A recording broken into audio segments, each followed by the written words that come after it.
ఇవాళ జరిగే టీఆర్ఎస్ ప్లీనరీకి అంతా సిద్ధమైంది. పార్టీ ఆవిర్భవించి 16 ఏళ్లు అవుతూ ఉండటం, అధికారంలోకి వచ్చి 3 ఏళ్లు అవడంతో ప్లీనరీని ఘనంగా నిర్వహిస్తోంది టీఆర్ఎస్. 10,000 మంది పార్టీ ప్రతినిధులు పాల్గొనున్న ఈ సమావేశంలో కేసీఆర్ను మరోసారి అధ్యక్షుడిగా ఎన్నుకోనున్నారు. అలాగే 7 తీర్మానాలు చేయనున్నారు. ప్రగతి ప్రాంగణం వేదిక నుంచి కేడర్కు సీఎం దిశానిర్దేశం చేస్తారు.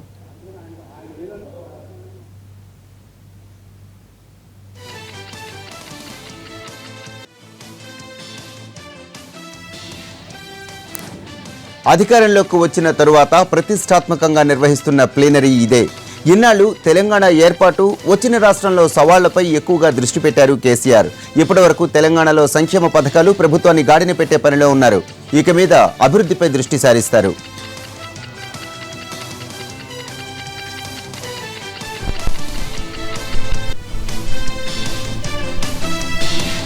ఉదయం 10:30కు ప్లీనరీ ప్రారంభమవుతుంది. తొలుత పార్టీ జెండా ఆవిష్కరిస్తారు కేసీఆర్. ఆ తర్వాత అమరవీరులకు నివాళులర్పిస్తారు. ఎమ్మెల్సీ పల్లా రాజేశ్వర్ రెడ్డి స్వాగతోపన్యాసంతో సభ మొదలవుతుంది. పార్టీ అధ్యక్ష ఎన్నికలపై అధికారిక హోంమంత్రి నాయిని నరసింహారెడ్డి ప్రకటన చేస్తారు. కేసీఆర్ పార్టీ అధ్యక్షుడిగా మరోసారి ఎన్నిక కానున్నారు. ఆ తర్వాత కేసీఆర్ అధ్యక్ష ఉపన్యాసం ఉంటుంది. పార్టీ నిర్ణయించిన అంశాలపై తీర్మానాలు చేస్తారు. టీఆర్ఎస్ ప్లీనరీ ప్రాంగణం నుంచి మరిన్ని వివరాలు మా ప్రతినిధి చారి అందిస్తారు. చారి, చెప్పండి, ప్లీనరీ ఏర్పాట్లు ఎలా ఉన్నాయి? ఇప్పటికే టీఆర్ఎస్ పార్టీకి సంబంధించినటువంటి ప్లీనరీ ఏర్పాట్లు ముగిశాయి. మరి కాసేపట్లో పార్టీకి సంబంధించినటువంటి కీలక నాయకులు కూడా సమావేశ ప్రాంగణానికి చేరుకోబోతున్నారు. ప్రస్తుతం మనం ప్లీనరీ దగ్గర ఉన్నటువంటి వేదిక దగ్గర ఉన్నాం. ఉదయం 10:30 సభ ప్రారంభమవుతుంది. అయితే ప్రధానంగా కేసీఆర్ ఎక్కువ సెంటిమెంట్లను నమ్ముతారు కాబట్టి ఈరోజు అధ్యక్ష ప్రకటన 9:55 మంచి ముహూర్తం ఉన్న నేపథ్యంలో టీఆర్ఎస్ భవన్లో ఎన్నికల అధికారి హోంమంత్రి నాయని నరసింహారెడ్డి కేసీఆర్ మరోసారి 8వసారి పార్టీ అధ్యక్షుడిగా ఏకగ్రీవంగా ఎన్నుకున్నది టీఆర్ఎస్ పార్టీ అనే ఒక ప్రకటన చేయబోతున్నారు. ఆ తర్వాత పార్టీకి సంబంధించినటువంటి నాయకులంతా ఉదయం 10 గంటల వరకు పార్టీ ప్లీనరీ సమావేశం ప్రాంగణానికి హాజరవుతారు. ఉదయం 10 గంటల నుంచి సాయంత్రం 6 గంటల వరకు ప్లీనరీ సమావేశం జరుగుతుంది. మొత్తం 6,500 మంది సభ్యులు ఎవరైతే పార్టీకి సంబంధించినటువంటి కీలక నాయకులు ఉన్నారో వారందరినీ ఇక్కడికి ఆహ్వానిస్తారు. వారికి సంబంధించి 15,000 మందికి సరిపడా వసతులను కూడా ఏర్పాటు చేశారు. ప్రస్తుతం మేయర్ బొంతు రామ్మోహన్ మనతో ఉన్నారు. ఏర్పాట్లు ఎట్లా ఉన్నాయి, పార్టీకి సంబంధించినటువంటి అంశాల మీద మాట్లాడతారు. రామ్మోహన్ గారు, ఎట్లా ఉన్నాయి ఏర్పాట్లు? టీఆర్ఎస్ పార్టీ అధికారంలోకి వచ్చిన తర్వాత చాలా ప్రతిష్టాత్మకంగా తీసుకుంటున్నటువంటి ఈ ప్లీనరీకి ఎలాంటి ఏర్పాట్లు చేశారు? టీఆర్ఎస్ 16వ ఆవిర్భావ సందర్భంగా మరి అలా కోంపల్లి ప్రాంతంలో జరుగుతున్న ఈ ప్లీనరీకి మరి 10 జిల్లాలు, మరి కొత్త 31 జిల్లాల నుంచి మరి ఇంపార్ట్ మరి వాళ్ళ నాయకులు ఏదైతే ముఖ్య నాయకులు ఉన్నారో వాళ్ళ ప్రతినిధుల సమావేశం జరుగుతుంది. మరి దీంట్లో మరి ఇలా గౌరవనీయులు పెద్దలు మరి ఇలా అధ్యక్షుల వారి ఎన్నిక, మరి తదనంతరం మరి ప్రారంభ ఉపన్యాసము, ఆ తర్వాత మరి అధ్యక్ష ఉపన్యాసం, ఇవన్నీ కూడా మరి జరగబోతున్నాయి. మరి ఇలా మీరు అన్నట్టుగా ఇలా 16వ ఆవిర్భావ సభ ఏదైతుందో మరి ఇలా తెలంగాణ రాష్ట్ర సమితి మరి ఇలా తెలంగాణ ప్రభుత్వం ఏర్పడ్డాక జరిగే మరి 3వ ప్లీనరీ సందర్భంగా మరి ఎన్నో ప్రజా సంక్షేమ పథకాలు, మరి ఎన్నో ప్రజారంజక పరిపాలన మరి చేస్తున్న పెద్దలు కేసీఆర్ గారికి ఒక ప్రతిరూపంగా, మరి దానికి ప్రజల పాలనకు సాక్ష్యంగా మరి ఈరోజు పెద్ద ఎత్తున ఒక క్రిస్టియన్ సోదరుల క్రిస్మస్ లాగా, ముస్లిం సోదరులకు రంజాన్ లాగా తెలంగాణ గులాబీ సేనులకు మరి ఇలా ఏదైతే వార్షికోత్సవం, మరి ఏప్రిల్ 27 వార్షికోత్సవం, దాని ముందు జరిగే ప్లీనరీ ఏదైతుందో తెలంగాణ ఉద్యమంలో కీలక పాత్ర పోషించారు. ఈ సమావేశాల్లో ప్లీనరీ సమావేశాలకు మేయర్ అయ్యారు. ఎలా ఫీల్ అవుతున్నారు? డెఫినెట్గా సంతోషంగా కూడా ఉంది. అయితే తెలంగాణ రాష్ట్ర ఉద్యమ సమయంలో మరి తెలంగాణ బంగారు తెలంగాణ రావాలి, మరి ఇంచుమించు తెలిసిన నాయకుడు, మరి ఎక్కడ వంపు ఉంది, ఎక్కడ మరి ఇలా మిట్టలో ఉంది, ఎక్కడ ఏ ప్రాంతంలో ఇలా చెరువు ఇలా వేల లక్షల ఎకరాలు పారియవచ్చు అనేది ఇలా క్షుణ్ణంగా తెలిసిన నాయకుడు మరి ఇలా బంగారు తెలంగాణ వైపు ఇలా 3 సంవత్సరాల పరిపాలనలో 3 సంవత్సరాల కాలంలో ఎన్నో ప్రజారంజక నిర్ణయాలు తీసుకొని మరి ఎన్నో సంక్షేమ పథకాలు ఇలా ఈ తెలంగాణ ప్రభుత్వం తీసుకున్న ఎన్నో నిర్ణయాలు, ఎన్నో పాలసీలు మరి ఇతర రాష్ట్రాలు యాజ్ టీజ్గా మరి వాటిని అమలు చేసి ఇలా కేంద్ర ప్రభుత్వం కూడా ఎన్నో పాలసీలని మరి అడాప్ట్ చేసుకొని చేస్తున్న తరుణంలో మరి తెలంగాణ ప్రజలు సంతృప్తిగా ఉన్నారనుకుంటున్నాం. ఏ వర్గాన్ని, ఏ కులాన్ని, ఏ మతాన్ని కూడా ఇలా మరి ఏది కూడా చిన్న చూపు చూడకుండా మరి పేద ప్రజల పక్షపాతిగా చేస్తున్న పరిపాలన నిజంగా తెలంగాణ ప్రజలు ఒక పండుగ వాతావరణంలో నడుస్తున్న పరిపాలన ఒక రామరాజ్యంలాగా నడుస్తుందని చెప్పి తెలంగాణ ప్రజలు అనుకుంటారు. ఆ సందర్భంగా జరిగే ప్లీనరీ ఏర్పాట్లు కూడా అదే విధంగా చేస్తున్నారు. అంటే పార్టీ ప్లీనరీ సమావేశం ఈసారి జరిగే ప్లీనరీ రాజకీయంగా ఇంపార్టెంట్ ఉండే అవకాశం ఉందని చెప్పేసి పార్టీ వర్గాలు చెప్తున్నాయి. రాజకీయంగా ఎలాంటి అంశాలు ఈ రోజు చర్చించబోతున్నారు? ఇలా గత తెలంగాణ రాష్ట్ర ప్రభుత్వం తెలంగాణ రాష్ట్ర సమితి ఏం చేసింది, మరి వచ్చే సంవత్సర కాలంలో మరి అలా ప్రాధాన్యతలు ఏ విధంగా తీసుకోవాలన్న దాంట్లో మరి 7 నుంచి 8 ముఖ్యమైన తీర్మానాలు కూడా ఉన్నాయి. ఆ తీర్మానాలు కూడా మరి అలా రాష్ట్ర మంత్రులు రాష్ట్ర నాయకులు చాలామంది కూడా మరి అలా వాటిని బలపరచబోతున్నారు. మరి వాటిని చాలామంది ప్రవేశపెట్టబోతున్నారు. తదనంతరం మరి అలా దిశానిర్దేశం మరి అలా అధ్యక్షులు గారు చేయబోతున్నారు. ఇలా సంవత్సర కాలం పాటు మరి అలా ఏమేం చేశాం, ఇంకా ఏం చేయాలి, ప్రజలకు ఇంకా ఏం మరి అలా మేనిఫెస్టోలో కూడా ఇలా కాగితాలకు పరిమితం కాకుండా ఇలా చాలా మరి పార్టీలు చాలా నాయకులు చాలా రాష్ట్రాల నుంచి కూడా మరి చాలా మంది మేనిఫెస్టోలో పెట్టి వదిలేస్తారు. ఇలా కాగితాలకు పరిమితం, కానీ కాగితాలకు పరిమితం కాకుండా మాటలకు పరిమితం కాకుండా చేతల ద్వారా మరి ఇలా ఏది చెప్పామో అది చేస్తున్నాం. ఇలా గిరిజనులు కానీ మైనార్టీలు కానీ ఇలా పేదలు కానీ ఎంబీసీలు కానీ ఏది అన్నారో అది చేసి చూపిస్తున్నారు. కాబట్టి ప్రజల్లో మరి ఇలా మంచి భావం, ఇలా మంచి పరిపాలకుడు, మంచి పరిపాలనా రక్షకుడు, ఇలా ప్రతిదీ ఎక్కడ మరి ఇలా తగ్గాలో ఎక్కడ పెంచాలో ఎక్కడ ప్రజల్ని ఆదుకోవాలనో తెలిసిన నాయకుడు అని చెప్పి సంతోషంగా ఉన్నారు. ఇది ఇక్కడ సంబంధించినటువంటి ప్లీనరీకి సంబంధించినటువంటి ఏర్పాట్లు మనం ప్రధానమైనటువంటి వేదిక మీద చూడొచ్చు. మొత్తం 25 మందికి మాత్రమే ఏర్పాట్లు చేశారు. పార్టీలో కీలక నాయకులు, మంత్రులతో పాటు పార్టీలో ఉన్నటువంటి కీలక నాయకులను మాత్రమే, పార్లమెంటరీ పార్టీ నాయకుడు, అటు రాష్ట్రంలో ఉన్నటువంటి మంత్రులను మాత్రమే ఈ వేదిక మీదకి అనుమతి ఉంటుంది. మధ్యలో సీఎం కేసీఆర్ ఉంటారు. సభ అధ్యక్షత ఆయన వహిస్తున్నటువంటి నేపథ్యంలో అక్కడ కేసీఆర్ కి సంబంధించి ఒకే కుర్చీని ఏర్పాటు చేశారు. ఓవరాల్ గా చూస్తే పార్టీకి సంబంధించినటువంటి ప్లీనరీ సమావేశాలకు సంబంధించి ఇప్పటికే ఏర్పాట్లు పూర్తయి మరి కాసేపట్లో పార్టీకి వచ్చినటువంటి ప్రతినిధులు కూడా రాబోతున్నారు. పార్టీకి సంబంధించినటువంటి ప్రతినిధులు తను ఎవరెవరు వచ్చారనే అంశాన్ని కూడా నమోదు చేసుకోవడానికి 5 కౌంటర్లను కూడా ఏర్పాటు చేశారు. ఓవరాల్ గా ఇప్పటి వరకు పూర్తి స్థాయిలో ప్లీనరీకి సంబంధించినటువంటి ప్రాంగణం అంతా పోలీసుల చేతిలోకి వెళ్ళిపోయింది. వచ్చే ప్రతినిధులతో సహా ఎవరెవరు వచ్చినా వారిని పూర్తిగా తనిఖీ చేసిన తర్వాత మాత్రమే గ్రౌండ్ లోకి అనుమతిస్తున్నటువంటి పరిస్థితి కనబడుతుంది. ఇది ప్లీనరీ నుంచి update. Over to studio. Right, thank you Chari. వ్యవసాయం అంటే భారం కాదని, పండగల సమాజంలో రైతు గౌరవాన్ని పెంచుతామని అన్నారు సీఎం కేసీఆర్. ఎరువుల ఉచిత పంపిణీ పథకం మార్గదర్శకాలపై సమావేశమైన సీఎం కేసీఆర్ తెలంగాణ రైతు దేశానికే ఆదర్శం కావాలన్నారు. పెరుగుతున్న పెట్టుబడి భారాన్ని పంచుకుంటామన్న సీఎం అందుకోసం ఎంత ఖర్చు చేసేందుకైనా సిద్ధంగా ఉన్నామన్నారు. కల్తీ విత్తనాలు అమ్మేవారిపై పీడీ యాక్ట్ పెట్టి జైలుకు పంపుతామని హెచ్చరించారు.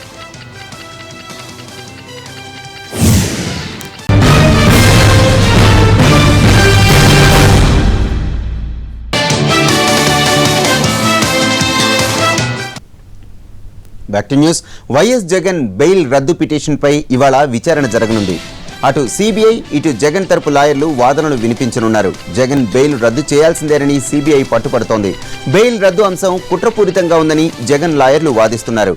విచారణలో భాగంగా జగన్ సహా ఇతర నిందితులు కోర్టుకు హాజరు కానున్నారు.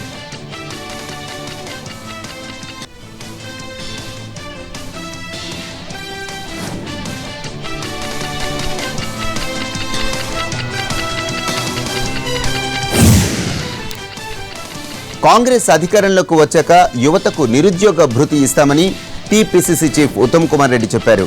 వికారాబాద్ జిల్లా తాండూరులో జరిగిన బహిరంగ సభలో పాల్గొన్న ఉత్తమ్ తెలంగాణ పోరాటాన్ని గుర్తించి ప్రత్యేక రాష్ట్రం ఇచ్చిన ఘనత కాంగ్రెస్దేనని గుర్తు చేశారు. విద్యార్థులు యువత త్యాగం గుర్తించామన్నారు. కేసీఆర్ పాలనలో లక్షలాది ఉద్యోగాలు ఇస్తామని చెప్పి యువతను మోసం చేశారని ఆరోపించారు ఉత్తమ్.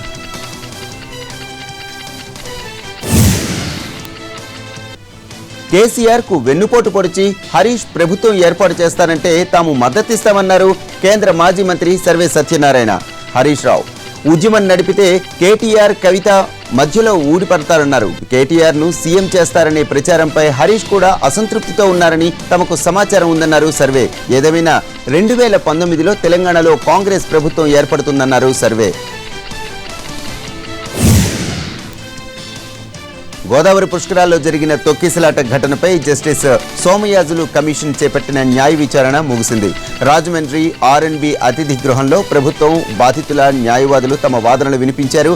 ఇరుపక్షాల వాదనలు విన్న కమిషన్ ఈ నెల 24 లోపు ఇంకా ఏమైనా ఆధారాలు ఉంటే అందజేయాలని పిటిషనర్లకు సమయం ఇచ్చింది.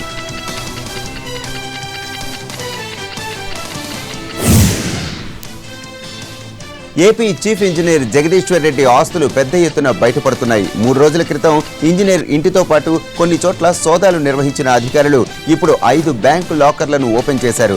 అందులో సుమారు 2 కోట్ల విలువైన బంగారు, వెండి ఆభరణాలు, 38 లక్షల రూపాయల నగదును స్వాధీనం చేసుకున్నారు. తెలంగాణ, చెన్నైతో పాటు 9 చోట్ల 2 రోజుల పాటు సోదాలు నిర్వహించారు ఏసీబీ అధికారులు. భారీగా భూములు, బంగారం, నగదును గుర్తించారు.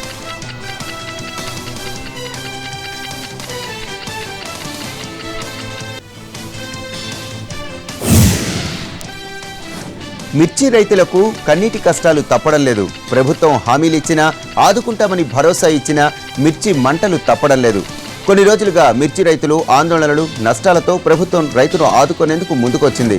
ప్రతి మిర్చి రైతుకు 20 క్వింటాళ్లకు మించకుండా క్వింటాకు 1500 రూపాయలు ఇస్తామని ప్రకటించింది.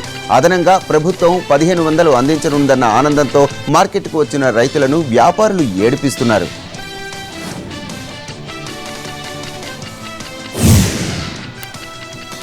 9 నెలల నిండు గర్భిణి కడుపు నొప్పితో బాధపడుతుంటే ఆసుపత్రికి తీసుకువెళ్లకుండా నరకం చూపించాడు భర్త. నిజామాబాద్ జిల్లా నిజాం కాలనీకి చెందిన మజీద్కు నిర్మల్ జిల్లా తానూరు మండలం కొల్లూరు గ్రామానికి చెందిన సనా బేగంతో గత ఏడాది ఏప్రిల్ 24న వివాహం జరిగింది. గర్భవతి అయిన భార్య నొప్పులొస్తున్నాయని ఆసుపత్రికి తీసుకెళ్లమంటే భార్యపై కిరోసిన్ పోసి నిప్పంటించాడు భర్త మజీద్. చుట్టుపక్కల వాళ్లు హుటాహుటిన ఆసుపత్రికి తీసుకువచ్చారు.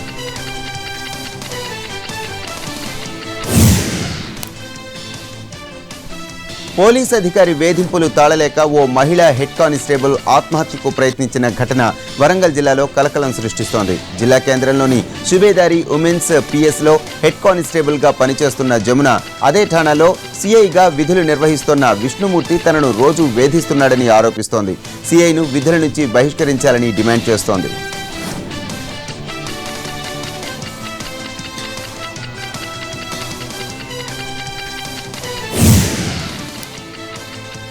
ఆగస్టు 1 నాటికి ప్రతి జిల్లాలో సుమారు 50 లక్షల వ్యయంతో సైబర్ ల్యాబ్లను ఏర్పాటు చేస్తామన్నారు AP DGP Sambasivarao.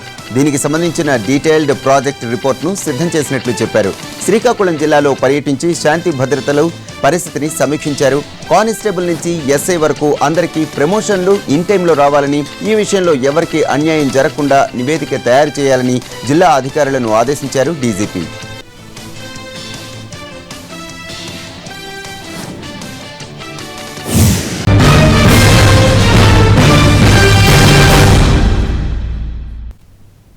Back to news.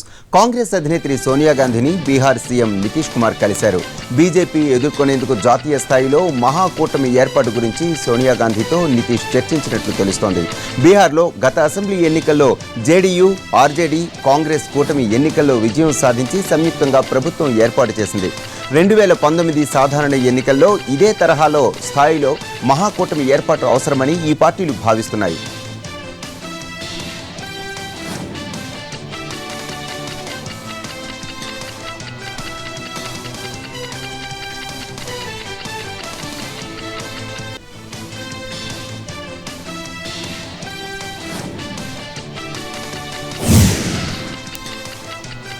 కేంద్రంలో బీజేపీకి వ్యతిరేకంగా మరో మహాకూటమి తెరపైకి వస్తోందా?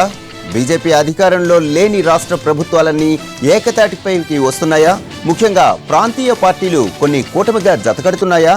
బెంగాల్ సీఎం మమతా బెనర్జీ, ఒడిశా సీఎం నవీన్ పట్నాయక్లు కలయిక అందుకు సంకేతాలను ఇస్తున్నాయని కథలు వినిపిస్తున్నాయి. ఈరోజు భువనేశ్వర్ పర్యటనకు వచ్చిన మమతా బెనర్జీ నవీన్ పట్నాయక్తో భేటీ అయ్యారు. అయితే ఇది కేవలం మర్యాదపూర్వక భేటీ అని, ఎలాంటి రాజకీయాల ప్రస్తావన రాలేదన్నారు మమతా బెనర్జీ.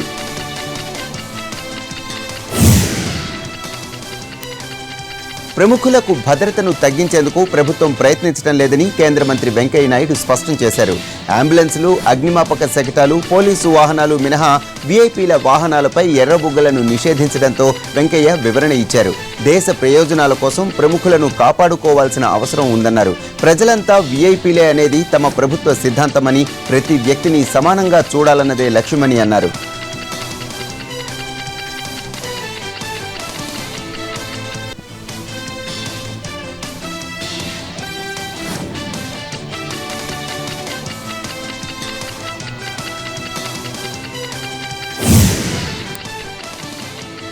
తమిళనాడులో రాజకీయ డ్రామాకు ఇంకా తెరపడలేదు. ఇప్పటిదాకా రాజీ హింట్స్ ఇస్తూ వచ్చిన పన్నీర్ వర్గం ఒక్కసారిగా మాట మార్చింది. అసలు ఇంతవరకు రాజీ చర్చలే మొదలు కాలేదని కొండబద్దలు కొట్టింది. శశికళ కుటుంబాన్ని దూరంగా పెడుతున్నామని స్టేట్మెంట్ ఇస్తే సరిపోదని తేల్చి చెప్పేసింది. అన్నాడీఎంకే ఈసీకి ఇచ్చిన అఫిడవిట్ వెనక్కు తీసుకోవాలని డిమాండ్ చేస్తున్నారు పన్నీర్ సెల్వం వర్గం నేతలు. శశికళ, దినకరన్ రాజీనామాలు తీసుకొని వారిని పార్టీ నుంచి తొలగించినట్లు ప్రకటించాలన్నారు.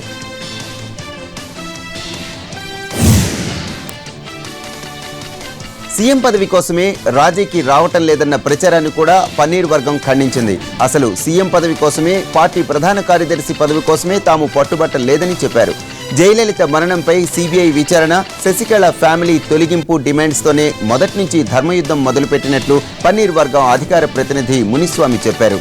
సీఎంగా పళనిస్వామియే ఉంటారన్న తంబిదురై వ్యాఖ్యల్ని ఎద్దేవా చేశారు. పళనిస్వామి శశికళ సీఎం అని, పన్నీరే నిజమైన ప్రజలు ముఖ్యమంత్రి అని కామెంట్ చేశారు.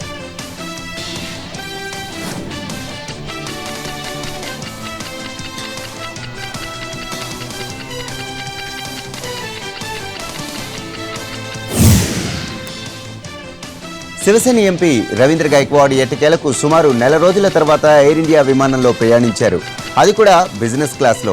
మార్చి 23న బిజినెస్ క్లాస్లో సీటు కేటాయించకపోవడంతో ఆగ్రహించిన ఆయన 60 ఏళ్ల సీనియర్ ఉద్యోగిని చెప్పుతో కొట్టారు. దీంతో ఎయిర్ ఇండియాతో పాటు ఇతర విమానయాన సంస్థలు రవీంద్ర గైక్వాడ్పై బ్యాన్ విధించాయి. దీనిపై పార్లమెంట్లో ఆందోళన చేయడంతో ఎయిర్ ఇండియా ఆయనపై విధించిన బ్యాన్ తొలగించింది. ఈ ఘటన తర్వాత శివసేన ఎంపీ రవీంద్ర గైక్వాడ్ తొలిసారి ఎయిర్ ఇండియా విమానంలో ఢిల్లీ నుంచి హైదరాబాద్కు బిజినెస్ క్లాస్లో ప్రయాణించారు.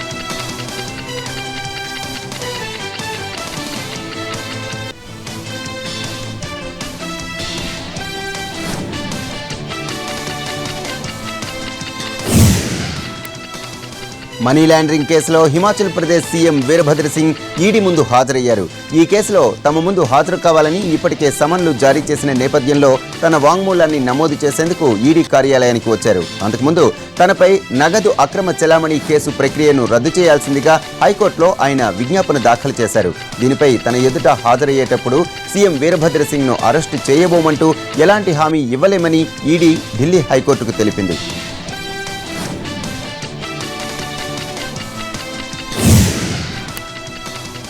పెద్ద నోట్ల రద్దుపై ఆర్బీఐ గవర్నర్ ఊర్జిత్ సింగ్ పటేల్ను మే 25న పార్లమెంటరీ ప్యానెల్ మరోసారి హాజరు కావాలని ఆదేశించింది. ఈ కమిటీ జనవరిలో పటేల్ను పాత 500, 1000 రూపాయల నోట్ల రద్దుపై ప్రశ్నించింది. అయితే కమిటీలో సభ్యుడైన మాజీ ప్రధాని డాక్టర్ మన్మోహన్ సింగ్ ఆయనకు అండగా నిలిచారు. పెద్ద నోట్ల రద్దు, దాని ప్రభావంపై ఆర్బీఐ గవర్నర్ సమగ్ర సమాచారం ఇవ్వకపోవడంతో మరోసారి ఊర్జిత్ పటేల్ను పిలవాలని కాంగ్రెస్ సీనియర్ నేత వీరప్ప మొయిలీ నేతృత్వంలోని పార్లమెంటరీ కమిటీ తాజాగా నిర్ణయించింది.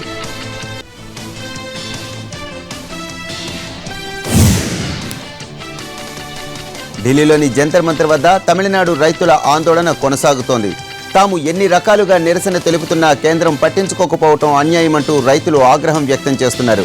చిన్న షెల్టర్లు వేసుకొని ఇక్కడ తాము దీక్ష చేస్తుంటే దాన్ని కూడా తొలగించాలని పోలీసులు ప్రయత్నిస్తున్నారని, ఇది ప్రజాస్వామ్యానికి తూట్లు పడవడమేని రైతులు విమర్శిస్తున్నారు.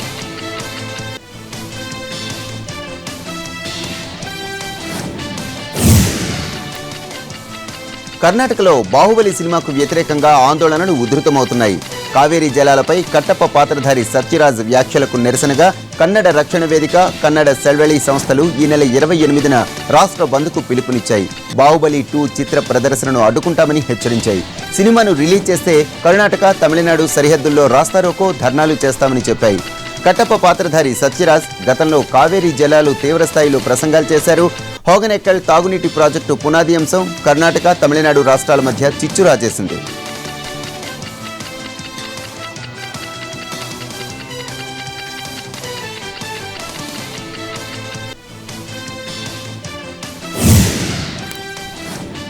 కన్నడిగులను కూల్ చేసేందుకు ప్రయత్నాలు చేస్తున్నారు సినిమా యూనిట్ సభ్యులు. సినిమా రిలీజ్ను అడ్డుకోవద్దంటూ కన్నడ సంఘాలకు విజ్ఞప్తి చేశారు దర్శకుడు రాజమౌళి. గతంలో ఎప్పుడో సత్యరాజ్ చేసిన వ్యాఖ్యలకు బాహుబలి సినిమాకు ముడిపెట్టడం సరికాదన్నారు. బాహుబలి పార్ట్ 1 ఆదరించినట్టే రెండో భాగాన్ని కూడా ఆదరించాలని కోరారు. సత్యరాజ్ పై ఉన్న కోపాన్ని సినిమాపై ప్రదర్శించడం సరికాదంటూ కన్నడలోనే విజ్ఞప్తి చేశారు రాజమౌళి. అలాగే సినిమాలో సత్యరాజ్ ఓ నటుడు మాత్రమేనని, సినిమాను అడ్డుకోవటం వల్ల ఆయనకే నష్టం ఉండదని, నిర్మాత నష్టపోతారు కాబట్టి అడ్డుకోవద్దంటూ కన్నడ సంఘాలకు విజ్ఞప్తి చేశారు.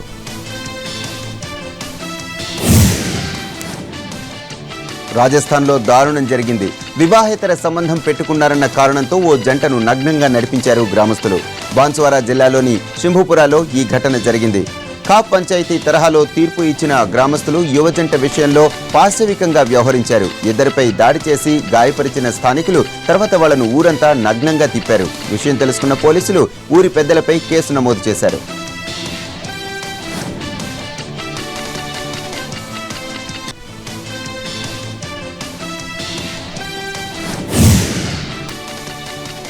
భారత ప్రధాని నరేంద్ర మోడీకి మరోసారి అరుదైన గౌరవం దక్కింది.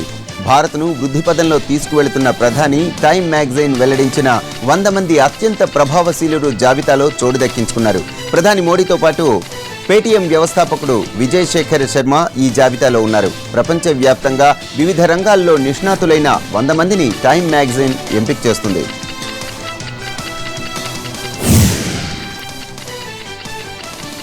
పాకిస్తాన్ ప్రధానమంత్రి నవాజ్ షరీఫ్కు ఆ దేశ సుప్రీంకోర్టులో తాత్కాలిక ఊరట లభించింది.